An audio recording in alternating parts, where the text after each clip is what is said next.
What's going on, everyone? Today I'm going to show you the best units to use your stat boosting items on. If you like this content, please leave a like and hit that subscribe button for more Fire Emblem content and other Nintendo content in the future. Okay, so starting off with HP, obviously once HP reaches 0, the unit is defeated. Movement determines how many spaces a unit can move in a turn, and strength affects damage the unit deals with physical attacks. Then we have magic, affects damage the unit deals with magical attacks. Now we have dexterity, it determines hit rate and frequency of critical hits. Your dexterity is going to be determining if you can hit the opponent and the frequency of critical hits. So higher dex means higher crit rate, and it also means a higher hit rate. So now onto the speed. Speed contributes to your avo. The higher your speed is, you're going to have a higher avo rate. So if your speed is really high, you're going to be avoiding almost every single hit that your opponent is trying to put on you. And your speed also factors in to striking twice against an opponent during combat. If your speed is greater than or equal to foe's speed plus 5, your unit's going to be striking twice against that opponent. Defense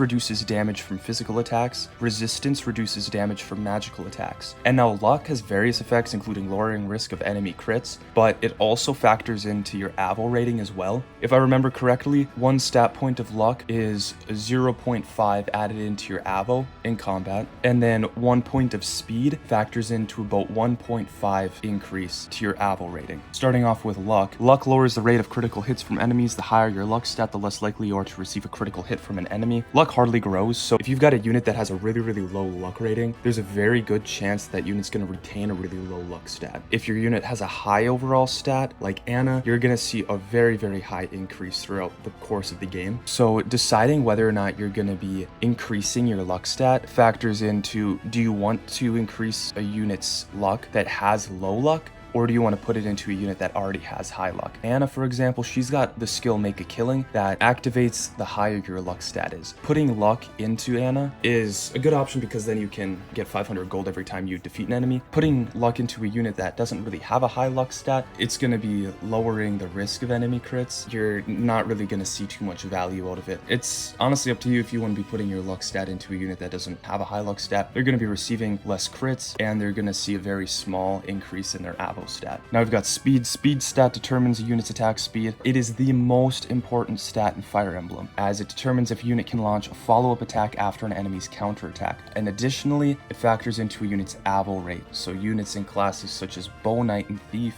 and Wolf Knight, they all tend to have a high speed stat, meaning they have a high avo rate, and they're very likely to be doubling against opponents. You can put this stat into any unit, it's going to be good for them. If you have a unit that you think isn't really going to be doubling against other units because their stat is maybe 1 or 2 ticks lower than it should be, give them some speed wings, and then they'll start doubling against those units. Remember, to double against an enemy, your speed stat has to be foe's speed plus 5, and then you'll be striking twice. And also your avo is going to increase too, so if you want a unit that can avoid every single attack that the enemy throws at them, if you want a really good dodge tank, you're going to be wanting to put the speed wings on that unit. For HP, obviously HP is your overall health stat. Your unit's going to die once it reaches 0, so make sure you're putting HP on units that need it. Put it on units that have low health already. Put it on units that are going to be in the midst of the battle. They're going to be the ones dealing the damage. They're going to be the ones receiving the damage. Give them the HP boost. Give them the Seraph Robes. It's a plus 5 to your unit's overall health, so putting it on units like Hortensia, Linden, low HP units like that, you're going to see a great increase in survivability, because normally they're the units that get one-shotted by an enemy axe user. But if you increase their HP by maybe plus 5 or plus 10, they'll be living through those hits now, and they'll also be counterattacking, and their survivability is going to be increasing. So put it on units that A, are already at low health and you see them dying a lot, or B, you want to have a very good tank unit that can take every single hit in the game and still have health to spare. And units like that are like Diamant or Luis or Jade. Now your strength stat, strength determines the damage dealt by physical attacks. The higher your strength stat, the more physical damage you deal to your enemies. Strength is predominantly used by any physical attackers, so honestly, you don't get too many strength increase items in this game. So if you have a favorite unit, like let's say your favorite unit's Alfred, his strength stat is very low compared to other units, so you should probably put your strength boosting items on him just so he can compete with your other units in terms of damage. You could also just put it on your strongest unit and just have them deal way more damage, but having that balance between your units will make it so that you're clearing maps faster and you have a lot more viable units on the field at the given time. So putting your strength boosting items in a favorite unit that may not have the damage output you need will help you in the long run. And same thing with magic. Magic determines the damage dealt by magic attacks and the power of staves such as HP recovered by physic or fortify and distance covered by rescue. So this stat obviously is used by magic users.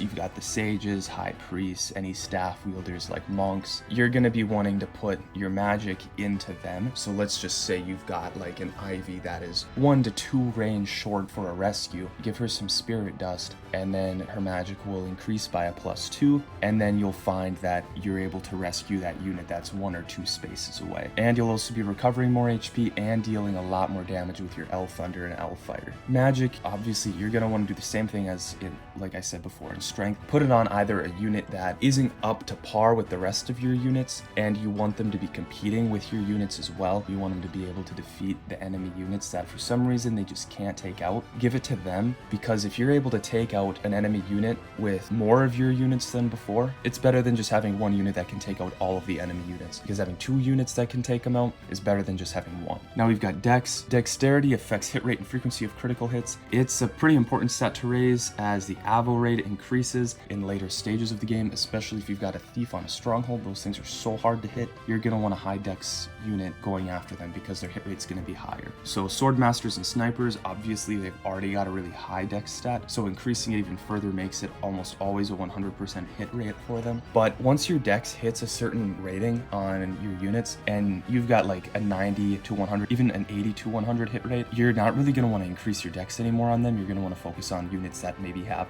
a 20 or 30 hit rate on the thieves on the strongholds. That way you've got, like I said before, more units that can deal damage to the enemies, because then it increases your versatility and it increases the amount of overall damage output your team is producing. So put your Dex on the units that don't really have a high hit rate, and their frequency of critical hits is going to increase a little bit too, so it's an added bonus. So now we've got defense. Defense determines how much damage is reduced from physical attacks, so the higher your defense stat, the more damage you can take. So Lance Armors, Great Knights, Paladins, they all have a decently high defense stat. Now you can put defense on any unit that takes a ton of damage from enemy physical users, like the enemy barbarians, warriors, any of them. So let's say you've got a magic user who will use Hortensia, for example. She takes a lot of damage from any sort of a physical unit like axe wielders and such, because she's got a low defense stat. Increasing her defense stat is going to reduce the damage she's taking, and so she'll be able to take that many more hits, which is probably just going to be 2, but still it's better than 1. So you can put it on units that already have a low defense, or you can put them on units with a high defense like Diamond or Luis or Jade. They'll be able to take a ton more hits from enemy units, so putting them on high defense units already is going to make them nearly invincible, and mixing that in with a high HP stat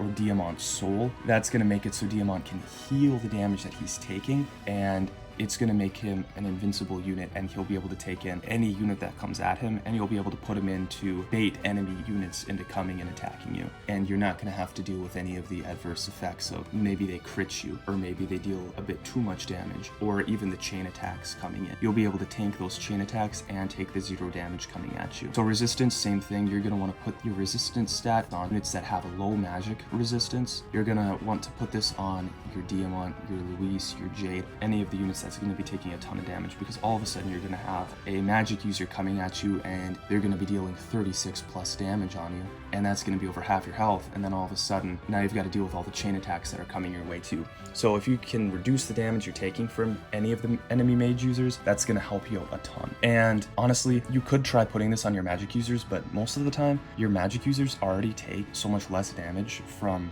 other magic users that you're not really going to want to put it on them. They already have a decently high resistance stat, and they're going to be taking minimal damage from them anyways, that you're not really going to want to be using your resistance boosting items on them. You're going to want to be using them more on your units that already have a low resistance rating. Now, I know it's kind of backwards from what I said on the defense one, where with defense you want to put it on units with high defense. For resistance, it's way different, because your mage users are going to be your backline. They're not going to be the ones you're putting into the middle of the fray.